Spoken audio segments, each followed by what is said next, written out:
Voice of Indonesia. Informasi tentang studi di luar negeri atau punya mimpi cita-cita untuk kuliah di luar negeri, program ini cocok untuk Anda. Ini program kolaborasi antara PPI Dunia dan juga Voice of Indonesia. Dan kali narasumber saya adalah Mas Ahmad Nabil Nashiri.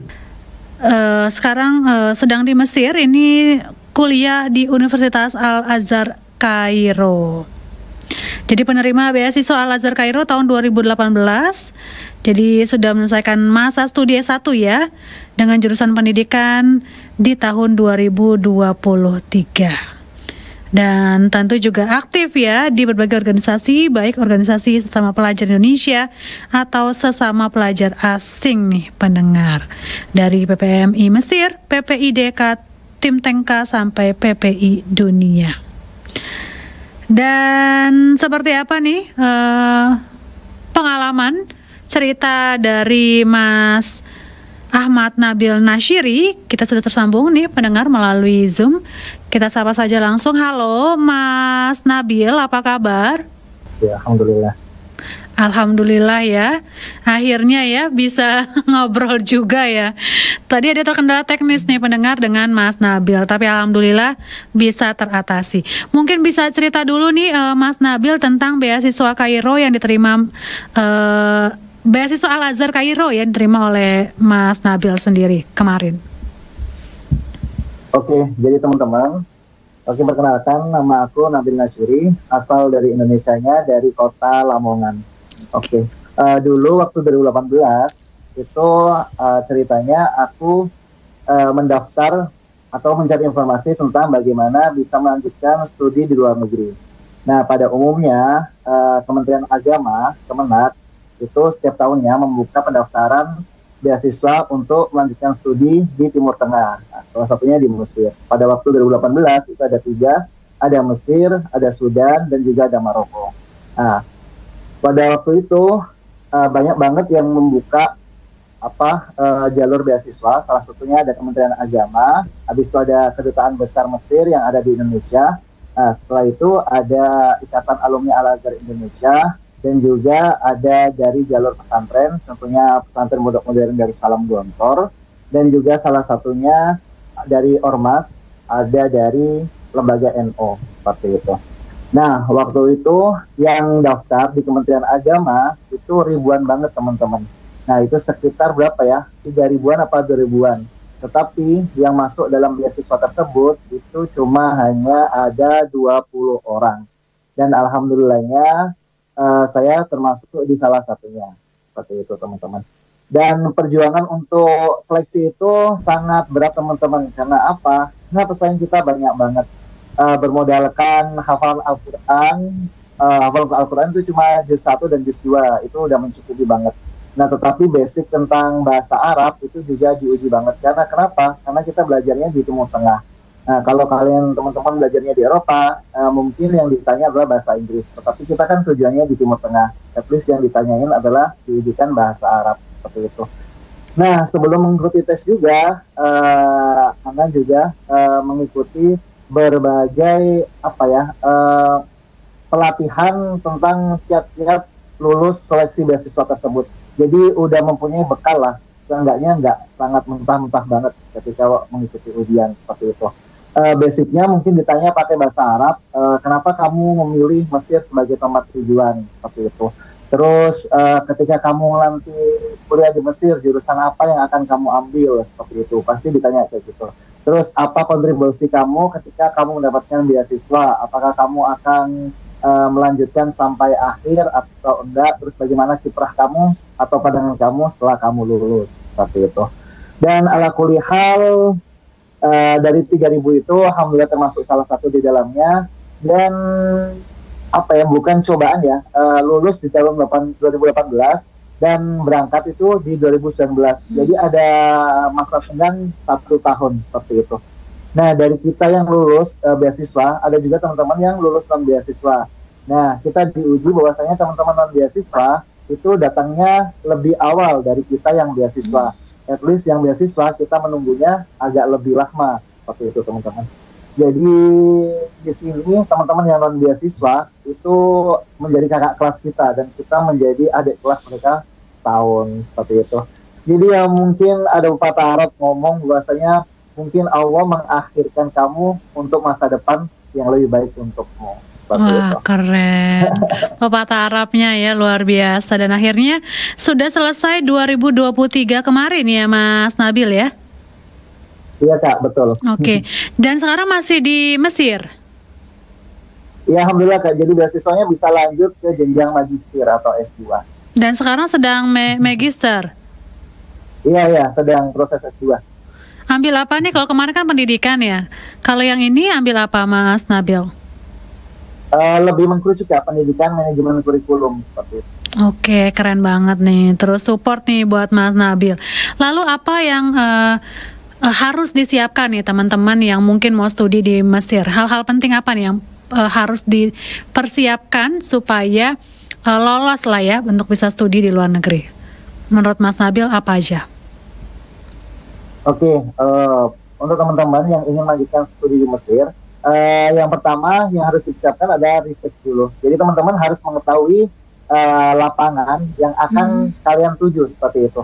Nah, misalkan di Timur Tengah ataupun di Mesir. Di Mesir kan pada awal seleksi pasti diutamakan hafalan juz 1 dan juz 2. Jadi teman-teman harus mempunyai pegangan itu, harus mulai menghafal dari SMA kelas 1, kelas 2, kelas 3, mungkin udah bisa bertahap seperti itu. Habis itu mungkin ikut bimbingan seleksi untuk lulus di Mesir seperti itu. Itu udah banyak banget. Perlu teman-teman ketahui jumlah kita mahasiswa di sini hampir 14.000 teman-teman. Jadi persaingan untuk belajar ke Mesir tuh banyak banget. Nah di sini kita ada yang beasiswa, ada yang non beasiswa. Kalau yang non beasiswa biasanya kalau berangkat itu kisaran pertama kali berangkat tuh kisaran 30 juta seperti itu. Tapi kalau beasiswa itu alhamdulillah semuanya ditanggung dari pihak Al-Azhar seperti itu. Jadi ya semoga teman-teman nanti bisa lolos lah jadi penerima beasiswa Al-Azhar Scholarship. Amin. Amin. Terus mengikuti bimbingan tadi itu biar apa? Mengasah skill teman-teman di dalam bidang bahasa Arab. Kalau di bahasa Inggris ada grammar, mempelajari kaidah-kaidah bahasa Inggris. Kalau di kita di bahasa Arab itu ada ilmu nahwu seperti itu. Di samping itu juga ada ilmu sorof. Nah, waktu ujian juga, teman-teman kan ada nanti esai menulis pakai bahasa Arab. Nah, dalam bahasa Arab itu namanya insya. Nah, itu nanti kalian utamakan di situ ya teman-teman. Kalian rangkai esainya pakai bahasa Arab dengan seindah mungkin seperti itu. Karena apa? Pesaing kalian banyak dan kalian harus tonjolkan sisi yang kalian punya. Biasanya tuh disuruh nulis esainya apa peran kalian ketika udah selesai studi di Al-Azhar atau apa tujuan kalian untuk belajar di Universitas Al-Azhar gitu. Nah, mungkin di situ nanti salah satu penilaian khusus lah gitu untuk memilih siapa yang berhak mendapatkan beasiswa ke Universitas Al-Azhar. Oke, jadi esai juga penting. Lalu setelah diterima dan kuliah di sana beberapa tahun ini, Mas Nabil, apa tantangan mungkin terberat yang dihadapi? Ini juga supaya teman-teman lain prepare ya dan bisa menemukan solusi juga nih. Ya, oke, untuk tantangannya teman-teman, Ana di sini memilih fakultas yang sangat minim banget orang Indonesianya. Orang Indonesia di sini kebanyakan mengambil ilmu agama seperti pelajaran usuluddin atau studi agama-agama kalau di Indonesia. Habis itu ada pelajaran fakultas di Rosa Islamiyah atau ilmu agama Islam seperti itu. Habis itu ada yang mengambil bahasa Arab. Nah, kalau anak sendiri, anak mengambil fakultas pendidikan. Nah, di situ cuma ada 2 orang Indonesia. Dan alhamdulillah kita dengan berdua orang ini sama-sama lanjut ke jenjang S2. Nah, tantangan terbesarnya adalah berkompetisi dengan masyarakat lokal, yaitu dengan teman-teman yang asli sini, yang asli Mesir. Karena apa? Karena kita itu ada bukan kompetisi ya mungkin bisa disebut kompetisi dalam akademik, yaitu dalam nilai seperti itu. Jadi bagaimana kita bisa mengimbangi ataupun bisa mengungguli mereka. alhamdulillah ya, Ana selalu ada di 10 teratas nilai terbaik yang ada di fakultas tersebut, fakultas pendidikan. Untuk adaptasi aman ya di sana ya, makanan, orang-orangnya ramah. Oke, untuk adaptasi awal Kak, mungkin agak shock ya, banyak culture shock. Salah satunya itu waktu ngasih. Jadi kami yang penerima beasiswa kan ada asrama, kami tinggal di asrama, dan satu kamar itu ada yang isi 3 orang, ada yang isi 1 orang. Alhamdulillah sekarang anak 1 orang. Nah, waktu di asrama itu, makan benar 3 kali sehari, tetapi untuk makan nasi itu cuma di makan siang saja. Sarapan pagi sama makan malam, itu isinya kita makan roti is. Karena apa? Karena masyarakat Mesir itu makanan pokoknya roti is atau roti gandum, seperti itu teman-teman. Itu salah satu culture shock. Terus mungkin kalau transportasi umum di Mesir nggak sebagus yang di Indonesia ya teman-teman. Kalau kalian di Indonesia bis ekonomi itu udah ada AC-nya. Tapi kalau di Mesir bus ekonominya ya seperti itu, jendela terbuka dan banyak angin yang masuk seperti itu. Terus mungkin bisa diwaspadai di sini kita itu apa ya, mahasiswa asing itu mungkin udah dipandang kaya sama orang-orang Mesir. Karena apa? Karena mereka mempunyai pikiran, oh kalian udah hijrah nih, pergi dari negeri kalian ke negeri sini. At least mereka adalah orang-orang yang beruang karena mereka mampu untuk belajar di luar negeri. Padahal mereka nggak tahu bahwasanya kita mendapatkan beasiswa. Jadi agak lebih hati-hati ya, karena kita sering menjadi incaran pencuri kayak gitu, incaran copet. Oke Mas Nabil, kita sudah dapat gambaran umumnya tentang masyarakat di sana, perkuliahannya seperti apa. Tapi memang karena waktunya yang cukup terbatas sekali nih hari ini, kita harus sudahi ini obrolan kita. Mungkin nanti bisa disambung lagi lain kali ya Mas Nabil. Dan Mas Nabil terima kasih untuk waktunya dan salam juga untuk teman-teman pelajar Indonesia di sana. Ya pendengar Voice of Indonesia, demikian tadi bincang-bincang hangat saya dengan Ahmad Nabil Nashiri, PPMI Mesir. Voice of Indonesia.